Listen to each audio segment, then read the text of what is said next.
Why do we all believe our own truths so strongly? And is there any possibility that we can at least see other points of view? What is steel manning and why is it so important? What does any of this have to do with F. Scott Fitzgerald or John Keats or the future of our society? Welcome to Inner Cosmos with me, David Eagleman. I'm a neuroscientist and an author at Stanford. And in these episodes, we come from the perspective of the brain to understand why and how our lives look the way they do.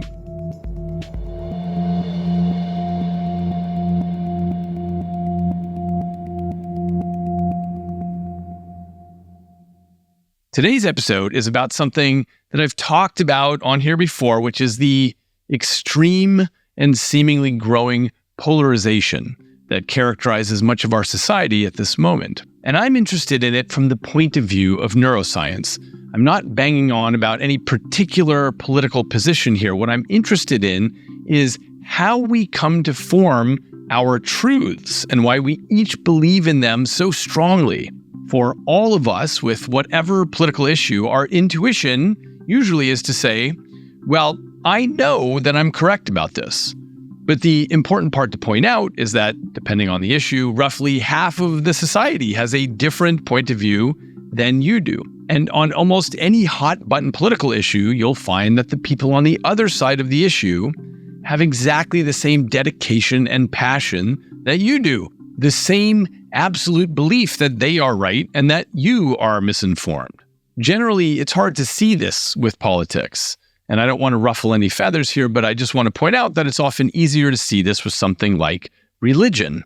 Whatever deity you were brought up with, you tend to think, okay, well, I know that's right. And I know that the other 2,000 religions on this planet are all deluded and incorrect. But of course, each of those people is looking at you and thinking exactly the same thing. The way the atheist community sometimes phrases this is, we are all atheists. I just believe in one fewer God than you do.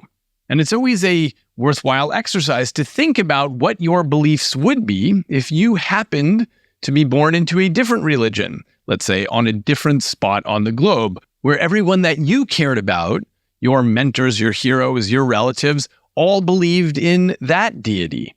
So ask yourself, what would be your worldview? Now, if there were a single truth about which deity is correct, you might expect that that would spread everywhere equally. So you'd look for evidence of a grassroots takeover of Protestantism in Mecca, or maybe a blossoming of Islam in North Dakota. But that's not what we see. We all take whatever our culture pours into our nervous systems. Now, I use this as an example only to illustrate that it's easy to recognize that there are many points of view on things that we feel are fundamental truths. And for better or worse, people can hold these truths with absolute conviction and take up arms over this stuff.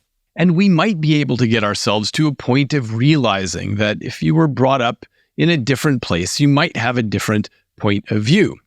Okay. Now, what you've heard me talk about on other episodes is that the brain is locked in silence and darkness inside your skull. And its whole life, it's just trying to make a model of the world out there. We slide into the world half-baked, and we each experience a very thin trajectory in this world. We're born in a particular spot at a particular moment in time, and we have a handful of experiences that shape our view. And the massive flexibility of the human brain, what's called brain plasticity, is what allows us to absorb our local experiences and shape our model. So we each end up with an idiosyncratic model about what makes sense. But the interesting thing is that our human brains are generally terrible at seeing outside of their own walls. We generally believe that our view of the world is the correct view. And we're typically likely to think that anyone who votes differently than we do is a real problem because they are misinformed or stubborn, or at the extreme, they're simply evil. So we have limited internal models combined with a sense that we know the truth. This is just the way that brains work. And for much more detail on this, please listen to some of my previous episodes, which I've linked in the show notes on eagleman.com/podcast.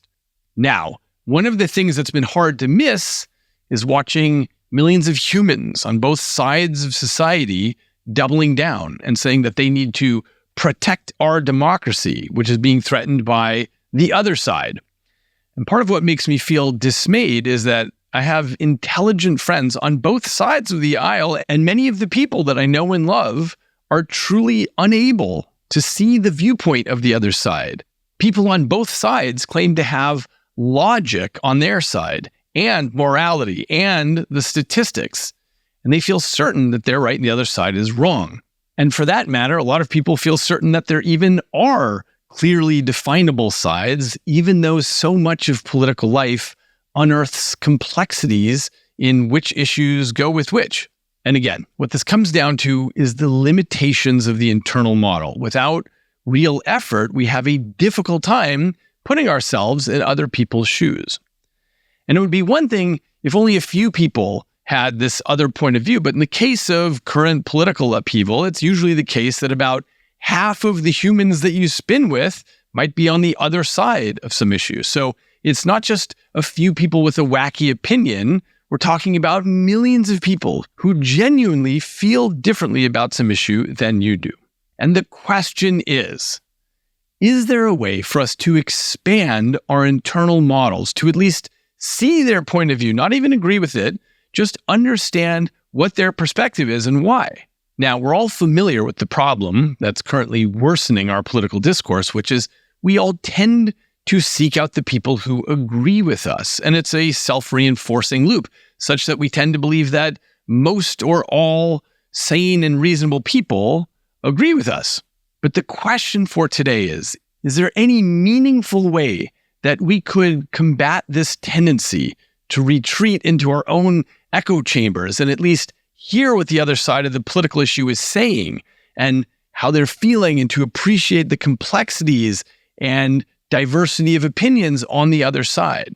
There's a great quotation from the writer F. Scott Fitzgerald who says, quote, "The test of a first-rate intelligence is the ability to hold two opposed ideas in mind at the same time and still retain the ability to function."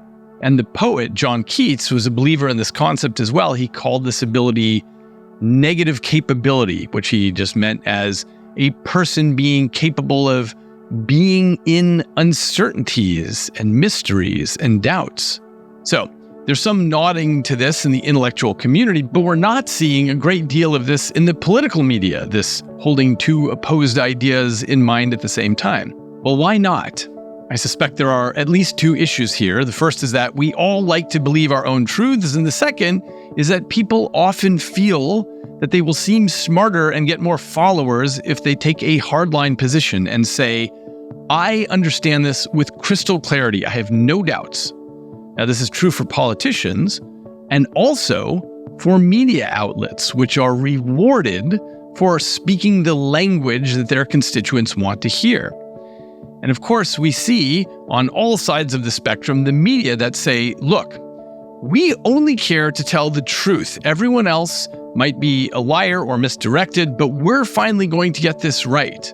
We see this on all sides, and what this represents is our certainty that we know the truth, and if we could just shout it loudly enough and start our own website, then everyone would see the wisdom of what we're saying and come to agree with us.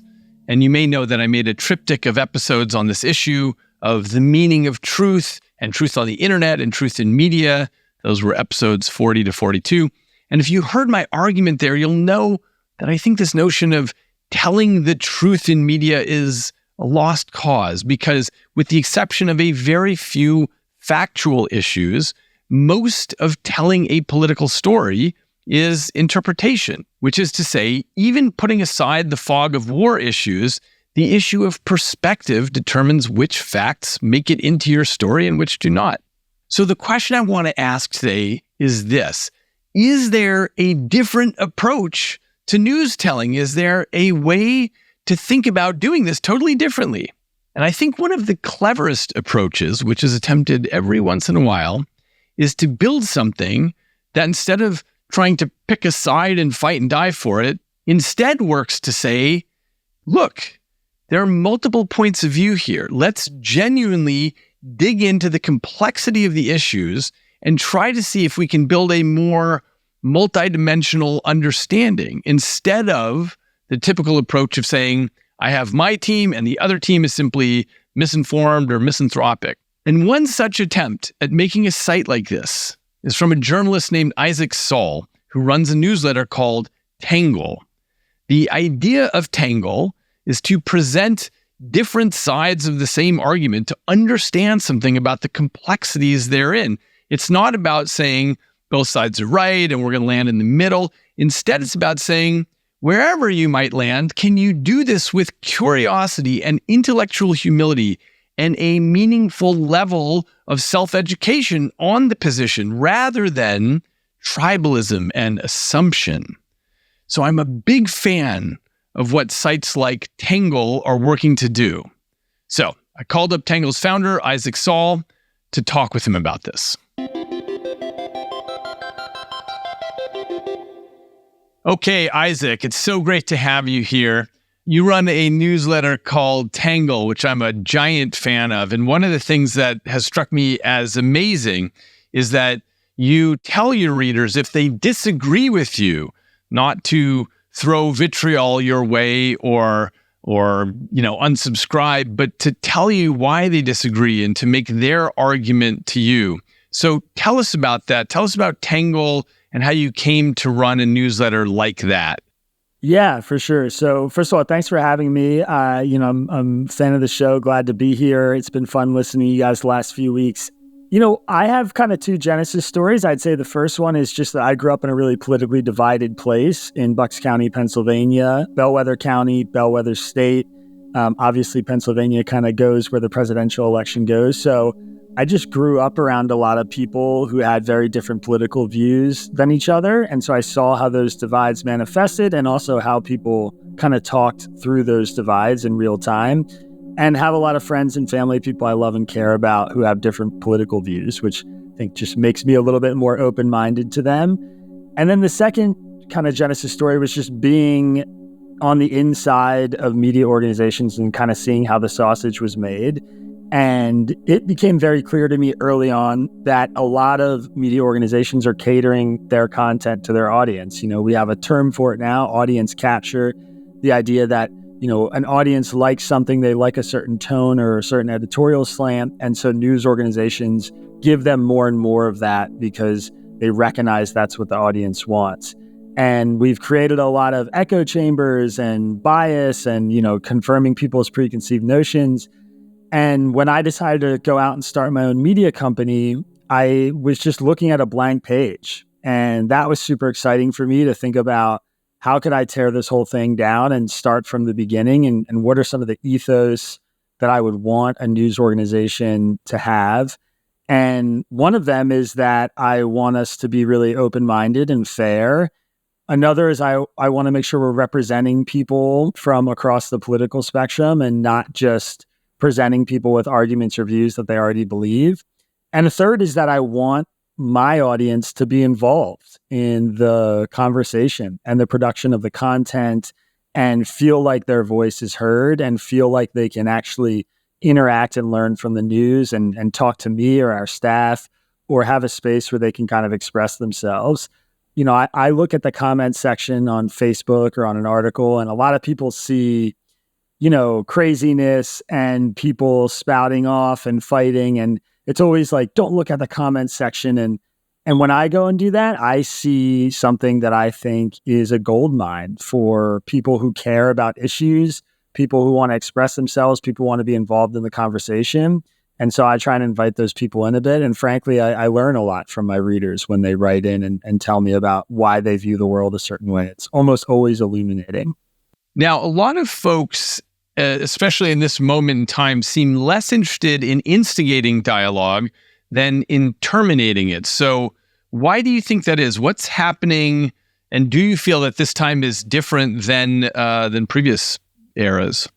Look, anybody who takes a dive into the history of free speech will learn pretty quickly that what we're living through right now is not a particularly unique thing. I think Free speech goes through expansions and contractions, and it always has throughout, civil society. There were times when the idea of a printing press was exactly the same way we talk about, the internet today, that this would be too big and too easy to disseminate information, and we needed to limit this thing because it was so scary that someone could write down their ideas, print 1,000 copies of them and cover a city in them, in a matter of hours. And we went through the same thing with the radio. We went through the same thing with the internet. And it's something that's going to happen over and over again throughout society. And I'm sure there's communication methods we haven't even considered yet that are coming down the pike that are going to make it a lot easier to, transmit thoughts or ideas and create all sorts of different issues. And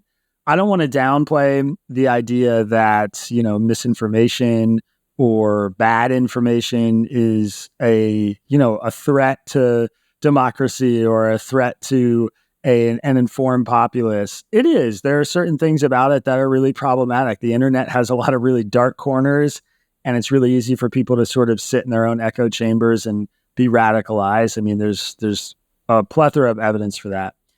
But the way to sort of address these issues is almost never to eliminate them.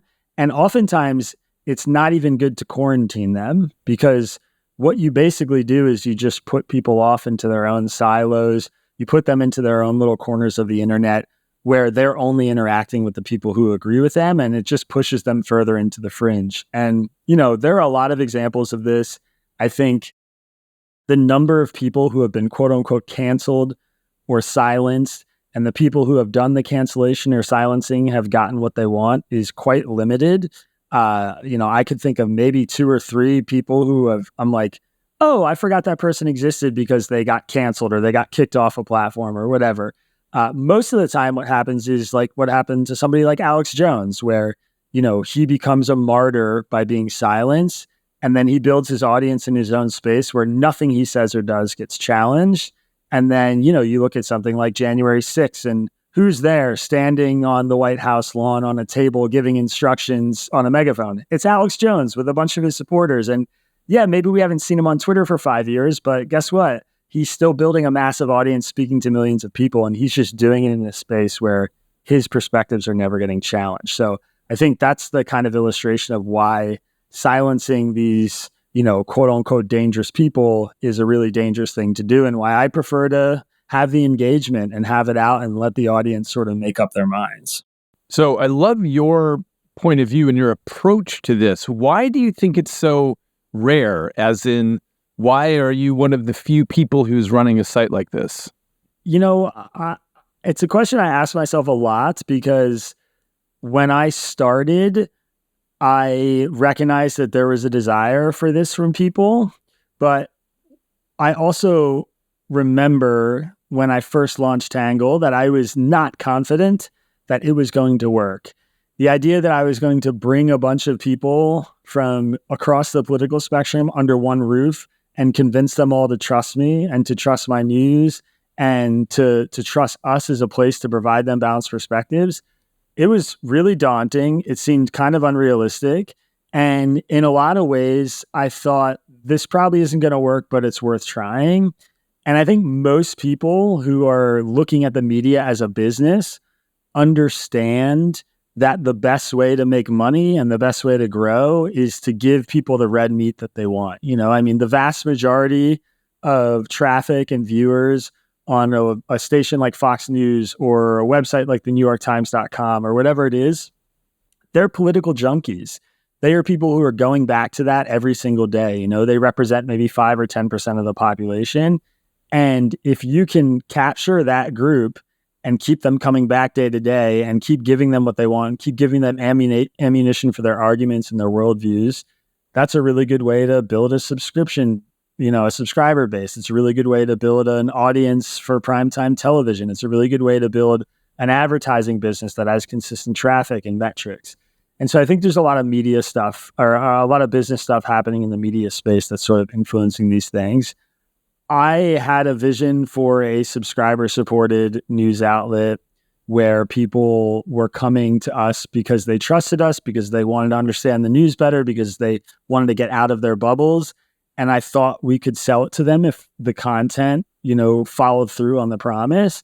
And we've been able to do that. But, I have 100,000 plus subscribers on my newsletter, which is a huge number, and I'm super proud of it. And 5 years ago, if you told me that, I would have been really happy that we hit this milestone. But 2 million people watch Fox News every night. The New York Times has 2 million subscribers. The Huffington Post still gets hundreds of thousands of hits a day. So there's a lot of people we're competing with that make us look like a small fish still. But I think that, we're a growing movement of people who are interested in stepping into this kind of media ecosystem. And I hope it keeps growing. So I just want to touch on this issue about the extremes, about, you said maybe 5% of the people are going for the extreme things. That leaves a lot of people somewhere in the middle. And so what opportunities do they have, for example, from the point of view of candidates? We have a system that tends to privilege people who take extreme positions. And so what does this mean for our political system? Nothing great. It's not, I would say the news is not super optimistic in that sense. I got the chance to interview a guy named Hiram Lewis, who co-authored a book called The Myth of the Left and the Right. Really fascinating guy who talks about, basically we're not operating around a left and right political orientation that is fixed and we're all moving. Those political orientations are actually moving, and it's really just tribal motivations and kind of tribal dynamics that are driving what constitutes being a conservative or what constitutes being a liberal. And one of the things that he said to me that has always stuck with me, which I really like, is most voters go to the voting booth, and what they are doing effectively is like being a shopper going to a grocery store where you're looking for a bunch of things. You want to go pick out all the things you want, and you get to the grocery store and there's one cart A, that's just full of half stuff you really want and half stuff you really don't, and one cart B, full of half stuff you really want and half stuff you really don't. And you just have to pick one of the carts, and you pick the one with more stuff that you really like and less stuff that you really don't. And that's what most American voters are doing. And I think it's true of Democrats and it's true of Republicans. And what's really interesting about it is the dynamic we have in our country right now is a lot of people who go to the grocery store and pick cart A look at people who go to the grocery store and pick cart B and think, you're totally insane. I can't believe you would do that. Like, you're a nut. Even though there's a bunch of stuff in cart B they want too, and a bunch of stuff in their own cart that they don't really want, but they have a hard time seeing that about the other person. And there's tons of dynamics, I think, that drive that, whether it's the media polarization, which is an issue that I'm trying to solve, whether it's the fact that, we only talk about the people who are on the fringe when we talk about the other side, or the fact that in American society today, people are becoming a lot more siloed. So it's not just that we consume news that, affirms a lot of our priors. It's that we also spend time with people in our social lives who mostly agree with us politically. So, if you're a conservative living somewhere in rural West Texas, you might not know very many Muslims. And so the things that you see about Muslims on the news are the things that we all see about Muslims on the news. And you don't get to learn or meet somebody who maybe is not what you see characterized on the news. And that goes every direction in our country. And it creates, a really dangerous sort of boiling pot, which I think is part of what we have right now. So I want to return to this issue about what makes you care about taking this middle position, about standing in between the two carts and saying, look, I get it. There's some good stuff in here. There's some good stuff in here. You said that you grew up in a place where there were different opinions and so on, but still a lot of people grew up in that. What is it that allowed you to feel like, all right, I want to tackle this. I want to represent everyone's point of view here so that we can understand each other? Yeah, well, first of all, I just want to address something you just said, because it's something I try and talk a little bit about in my writing, which is I'm not trying to be a middle. My own personal perspectives and my own views, I'm not just trying to find some middle ground. I actually think doing that is an ideology of its own. If you're always looking for what's between the left and the right, you're just going to land on a bunch of half-baked solutions. Sometimes the people on the left are right, sometimes the people on the right are right. I try and just take it issue by issue, and I don't I consider myself a moderate and open-minded, but I don't consider myself, middle on a lot of the really contentious issues. Sometimes I land there, but I try and, come to it organically and not seek it out. In terms of like the motivation for starting Tangle, I mean, part of it was the classic entrepreneurial thing, which was I wanted a product and I went looking for it and I couldn't find it. And so I thought, oh, it wouldn't be that hard to make that. I mean, I would go read the news and there'd be a story about Donald Trump's border wall. And in order for me to feel like I had a full understanding of all the arguments about whether a border wall was a good or bad thing, I'd have to read the Wall Street Journal opinion page. I'd have to watch Fox News. I'd have to read the New York Times opinion page. I'd read an article in the Huffington Post. I'd read a piece from some immigration lawyers who are on the left or at the ACLU. I would listen to some conservative podcasts like Ben Shapiro or something. I would go to 20 different sources and I'd spend 6 hours doing it. And then at the end of all that, I'd feel like, okay, now I kind of have some clarity and I've seen a bunch of the arguments on this issue. And God, I really wish there was a place that I could just go get that and not spend half my day doing it. And it would just take 10 or 15 minutes. And I went looking for that product and I didn't see it anywhere. And so I started a product that I thought fulfilled that need and figured I wasn't the only person who wanted that. I think, some of our growth has definitely confirmed that there's a lot of people out there. And over time, the newsletter and the podcast and the YouTube channel and all the stuff we have, it's just become a lot more personal because people want to know who's providing the news to them. So early on, readers would say, hey, it's like, thanks for explaining this story. Cool to see what the left and the right are saying, but I'm really curious, like, what do you think? And that was like the genesis of my take, which is a section in the newsletter where I share my own personal opinion on stories. And that's one of the most engaged parts of the newsletter because people are really interested in the kind of personal element and the person that is providing them this information, why they view things certain ways. And I try not to just make that section a little mini opinion piece. I try and address the arguments that we just laid out in the newsletter and talk about why some resonate with me and why they don't. And I go to it with, just humility, with the acknowledgement that my position is not the right one. And I'm trying to learn and figure out what I believe, just like a lot of Americans are.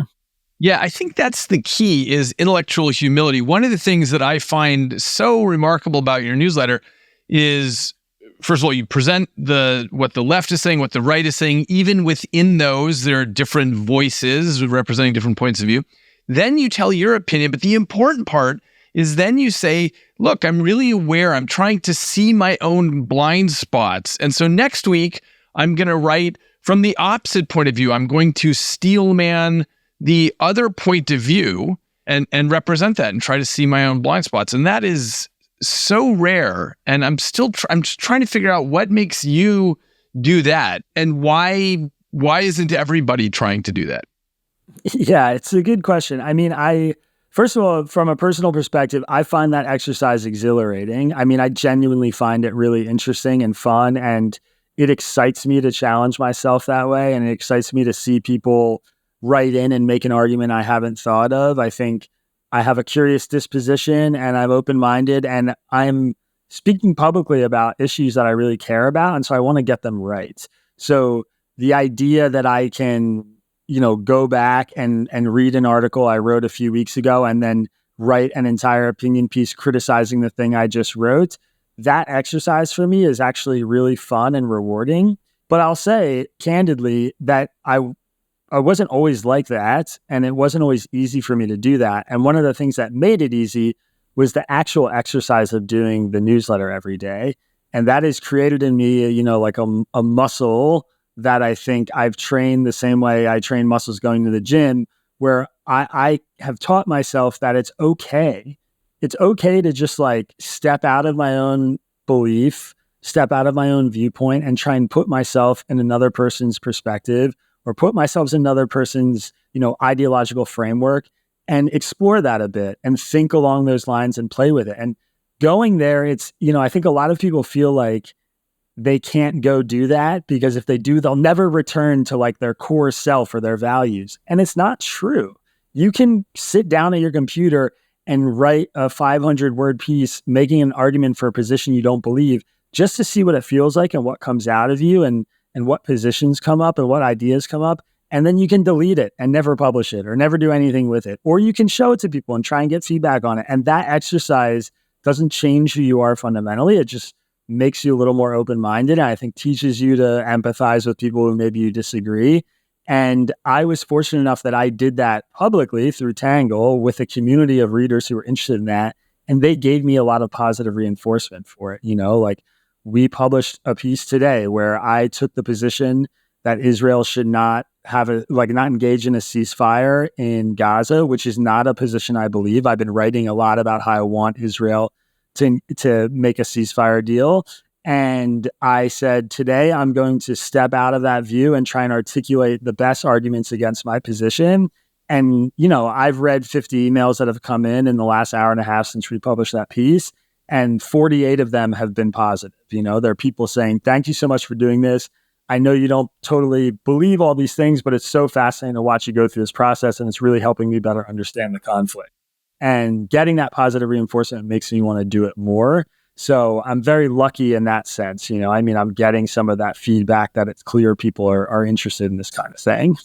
And when you do this, I know you try to be really careful to make sure that you're bringing readers in and you're not stopping anybody at the door from wanting to come in. And so you're careful about language and the language choices you make. So tell us about that.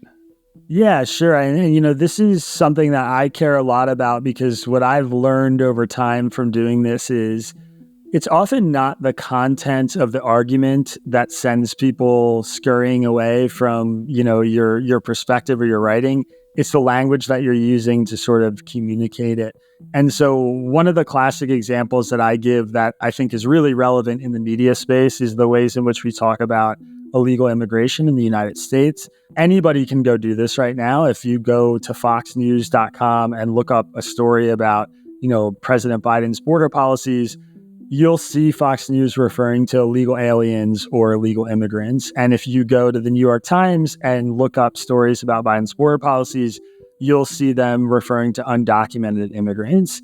And that language choice might seem not that important to somebody who isn't really a political junkie, but to people who really care about that issue, those language choices matter a lot. And we found early on that people would write in and say, I saw you refer to undocumented immigrants and it's clear that you're on the left, so I've unsubscribed. And it's like they didn't even get to the arguments. They just saw that language choice. And to them, that's a tip that we are taking some ideological stance. And so, sometimes we would do articles where we mixed it, where we would do some undocumented and some illegal immigrants. And then, people on the left would write in and say, no person is illegal. You're dehumanizing immigrants. I thought I was getting something better than this. I've unsubscribed from the newsletter. And so we looked at our whole, vocabulary across the website and started thinking about ways in which we could find a little bit more neutral language that still articulated the thing we were trying to get across to our readers or listeners. So, on the question of immigration, our solution to that was we refer to illegal immigrants or undocumented immigrants as unauthorized migrants, which is actually the legal term that something like the Department of Homeland Security will use to describe somebody who's come into the country illegally. And we find that doesn't offend the sensibilities of either side. It articulates exactly what we're trying to say, and it keeps people focused on the arguments we're presenting and not just the language choices we're making. And, this is relevant for abortion, drug policy, every issue you can think of under the sun. There are language choices like this that readers are really keen on. And it's a good way to kind of get people's barriers down and make it so you can communicate with them a little bit more openly. Excellent. Yeah, I'm so glad you're really thinking about these tripwires and removing those so you can get everyone in to talk about these issues. So as a neuroscientist, what I'm really interested in is how we each have our internal model of the world and we believe our truths. We believe our models are complete and we have those. From your point of view, why do you think it's so difficult for people to see both sides of an issue, or usually more than two sides, all sides of an issue? Why is that such a challenge for people generally? Yeah, I mean, look, this is probably closer to your expertise than mine, to be frank, and I don't want to, step out of my lane here, but from what I understand from reading a lot of, people like Jonathan Haidt, who write a lot about the way our brains work and, the competing things that happen in reasoning, What we know is that, he uses the analogy of the elephant and the rider, that our emotional response is like this 90% part of our brain, this kind of instinctive response we have to certain ideas or certain politicians or whatever it is. That's the elephant. And then there's the rider, that's the 10% logic, reason, that's trying to control this emotional thing. But sometimes we've lost the battle before we even, begin. There's tons of super interesting political, poli-sci studies about this stuff. Like, for instance, one of the things that I've read about is a study where people are shown the image of a politician for about 3 seconds, and then the image is removed. Then they're shown the image of another politician for about 3 seconds. The image is removed, and then they're asked to vote on which politician they like more. And then they do the same experiment again with people where they show them these politicians, and then they spend 20 minutes explaining the views, and they do the same thing, and the results are almost identical. And so what the researchers take away is that a lot of times people are making their minds up in a split second, just like literally based on how somebody looks, all the things they can assume about them just based on their appearance and what they look like. And that by the time they get to their actual views and policies, you're only moving like 10% of the population. Kind of a scary thought, right? I mean, really like, whoa. But it's reflective of the fact that like we are a tribal species, like there are people that we've interacted with. There are people that we've spent our lives growing up with, people that feel foreign or different from us. And when push comes to shove, those kind of like instinctual based lizard brain type responses do a lot of the driving. And, to the point I was making earlier, I think it's a muscle you have to flex. It's something you have to be very intentional about to do. Everybody's capable of it, but I don't think it's something that comes totally organically to people to just, be open-minded about the views or ideas or politicians or whoever they're considering. That's right. We all have a drive for certainty where we feel like, okay, look, I know the truth. I know what's right and what's wrong here. Do people ever look at what you're doing and accuse you of being wishy-washy? Yeah, they do. That's something I get a lot. I mean, the common accusation is, both sidesism or whataboutism or, whatever else. And look, I get it. If you're somebody who has a strong political view about an issue and you sign up for our newsletter or start listening to our podcast and you hear me talk about an issue and take a squishy stance on something, where, sometimes I'll just say, I actually don't know. I mean, I'll literally, which by the way, everybody should do a lot more, but I'll just say, I don't know. Like I feel conflicted about this. I don't feel confident saying strongly that what my view is one way or the other. Here's why I feel conflicted. And I'm just not sure where I land on, whether Congress should pass this bill or not. And people who feel strongly about that issue will, write in accusing me of being wishy-washy or whatever else. And my response to them, like the standard response is, I understand why you feel strongly about this issue, and I can see very clearly, why this matters to you, what's important to you about it. If you were looking for somebody who's just going to give you something in black and white terms all the time, I'll tell you right now, you're not going to get that here, and this isn't the news outlet for you. I think there's a lot of people doing that, and I hope you keep reading them and you keep engaging them and supporting them if you like their work. But to me, it seems like we are actually the place you should be spending some time with to get a little bit more of the gray. And that response oftentimes goes over well. Sometimes it lands a little condescending or off-putting or whatever, but oftentimes people are receptive to that and they're appreciative I took the time to write back or answer them somehow. And so I just try and, be authentic about what we're trying to do and who I am as a person.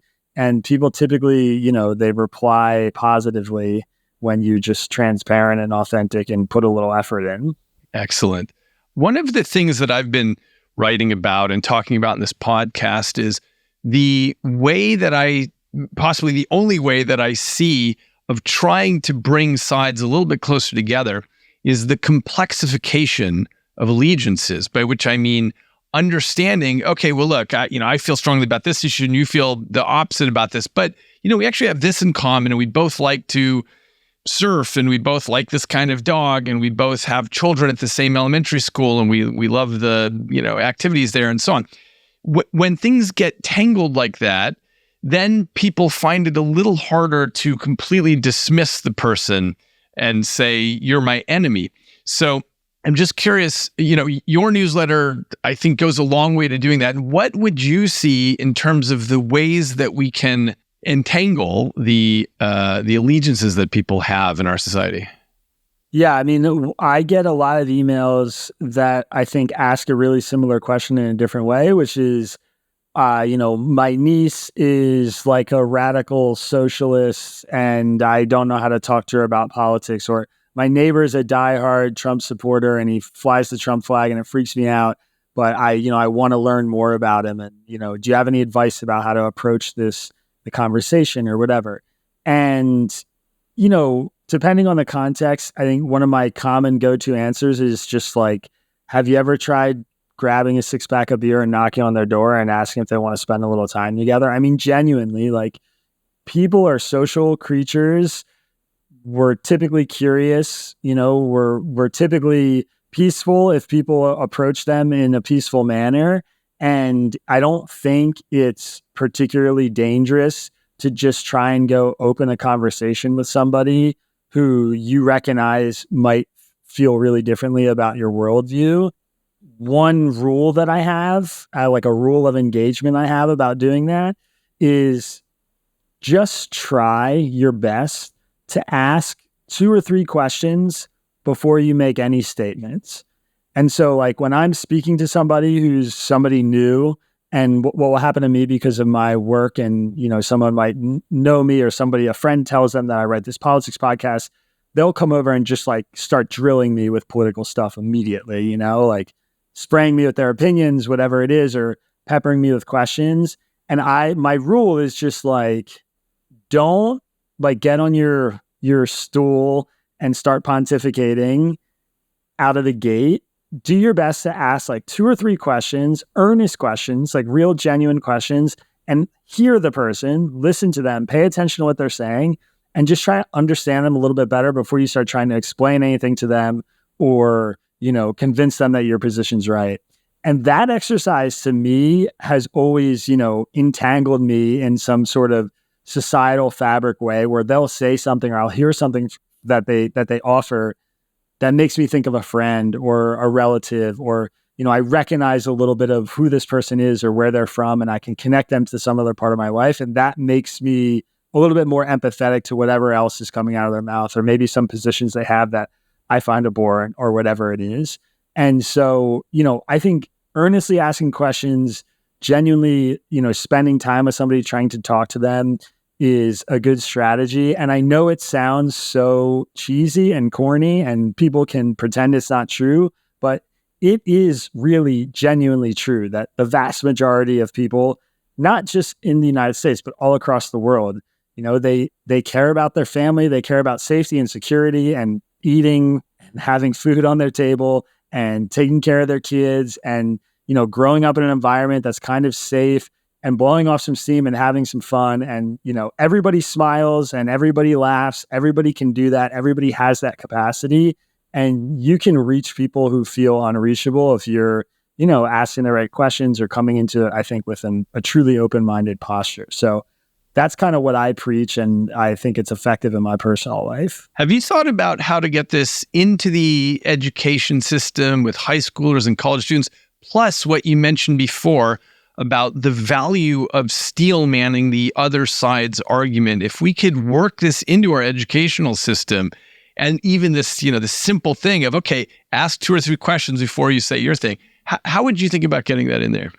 Yeah, so one of my big goals for Tangle actually is to get more engagement at the high school and college level. I have a partnership with a poli-sci professor at Georgia State University who actually sells a digital poli-sci textbook, and Tangle is part of the textbook. So included in the textbook are daily editions of Tangle every day, which is really cool. And we have teachers from all over the country who are high school teachers who are subscribers to the newsletter, the podcast, and have written in and told me, they're using editions that we've written about controversial issues as sort of jumping off points for their classes. It's a really big problem. I think the education side of it and bringing kids up, in an environment that teaches them to be a lot more open-minded. And we need to do it at that age. I mean, the question you're asking, in my opinion, is really the right question, is how do we get the next generation to a place where they're a lot more open-minded and inquisitive and, tolerant of the other side or people who have differing political views in them? Because I think we're seeing a hardening right now. And, I think the really cynical part of me feels in some ways like, the people who are in their 50s and 60s and 70s, they are not lost, but it's like a euphemism that it's hard to, teach an old dog new tricks for a reason. It is. And we need to focus on like the young people in our generation who are coming up next and are entering a society that is really black and white and really hard and really ideological right now, and break them out of that, because it's getting worse in a lot of ways. And I think we have a small window to kind of course correct that. So I'm doing my best to, spread Tangle to the masses and I hope model some of this, model the way that I want to see people go about this. But the more participants, the better. And kind of spreading the word is really one of the only good ways to fight back against some of the stuff we're seeing.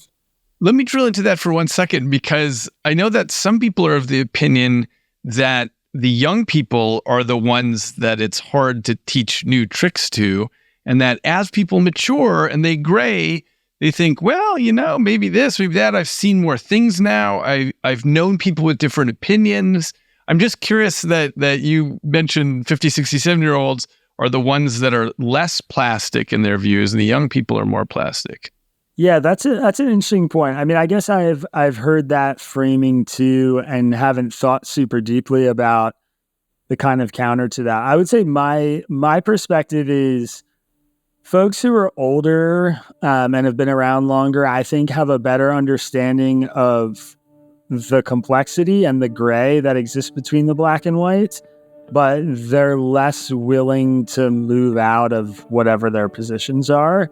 And I think that's kind of what I'm more articulating, is that, if you're a 65-year-old and you're a lifelong Democratic voter and, you think Trump is the worst thing you've ever seen in the history of U.S. politics, I am way more skeptical that in the next 15 years, you're going to change your mind about that position than I am if you're a 20-year-old college student who feels that way. And I know you're about to go through this next phase of your life, and your world's going to change and your world's going to evolve. And, I think it's true. I think you make a great point that a lot of the longer you are around, I think the more you realize that the world is not black and white. But I think people also become more fixed in their positions and less willing to kind of have their mind changed by other people. And part of that, I think, part of what scares me, I think, about this moment right now in particular, is that we're in this weird kind of societal moment where a lot of younger Americans are entering a space where, silence is complicity.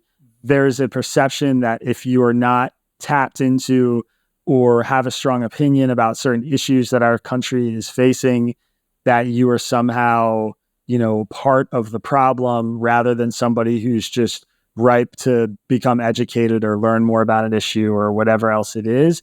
And so people feel really, really compelled to take sides in sort of this blue versus red culture war that we have right now that I don't think has always existed in the past.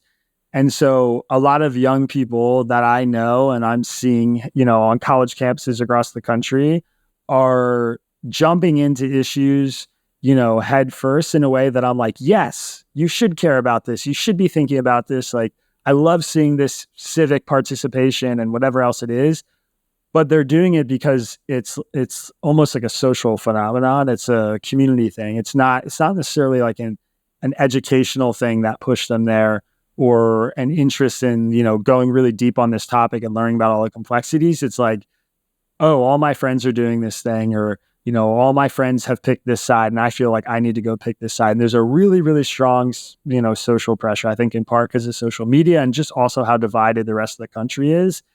And I really want to get to those kids and try and just like teach them that, it's okay to change your mind. It's okay to not have a position yet. It's okay to say you're still learning.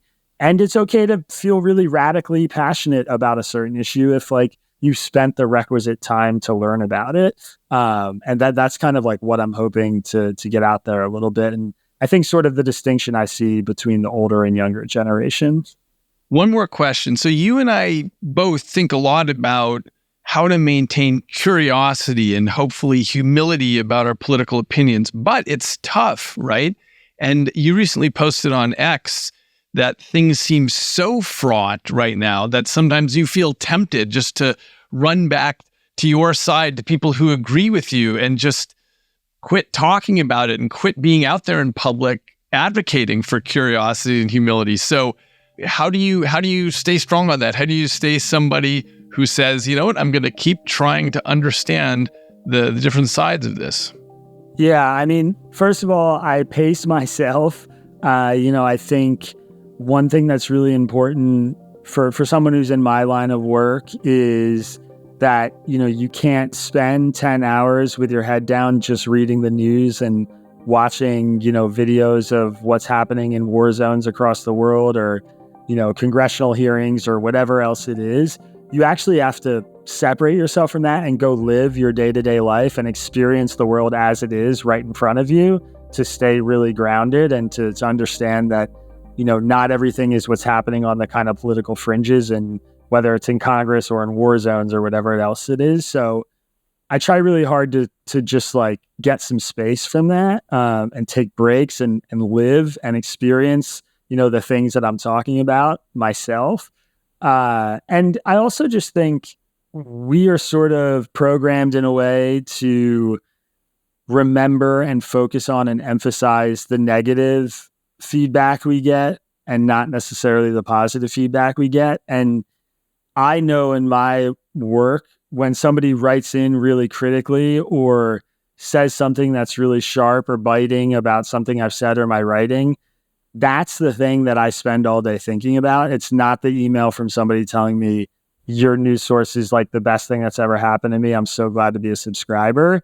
And I could get 10 of those emails and one of the kind of biting ones, and I'll think about the biting one the rest of the day and I just dismiss the other 10. And so I've tried to be a lot more intentional about focusing on the people who are standing up and clapping and saying, we want more of this. Like, this is what I've been looking for. And remembering that those people are relying on folks like me to kind of step into the fray. And, as I like to say, I'm going to war with partisan news. That's the battle that I have, is that there's a lot of people out there who are intentionally turning the temperature up when they don't need to. That's going to happen organically. We don't need to manufacture that, but they're doing it on purpose.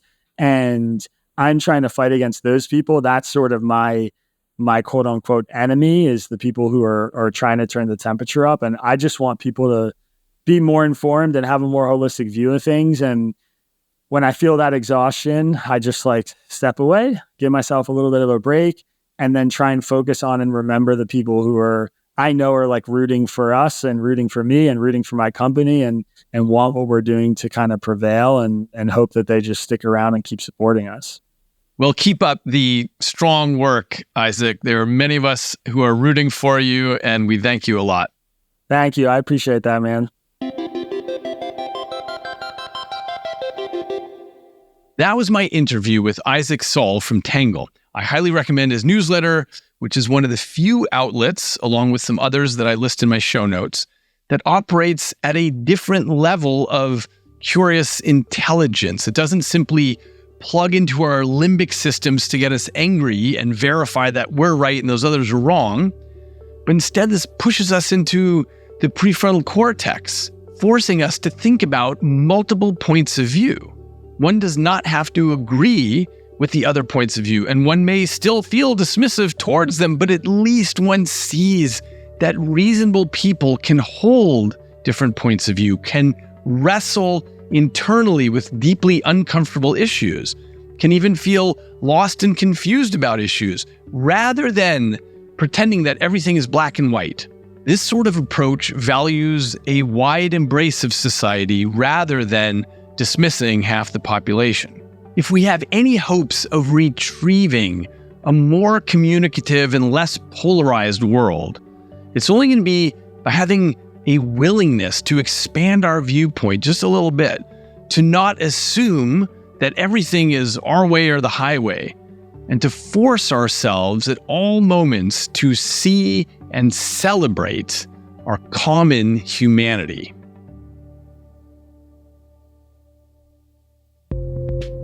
Go to eagleman.com/podcast for more information and to find further reading. Send me an email at podcast@eagleman.com with any questions or discussion. And check out and subscribe to Inner Cosmos on YouTube for videos of each episode and to leave comments. Until next time, I'm David Eagleman, and this is Inner Cosmos.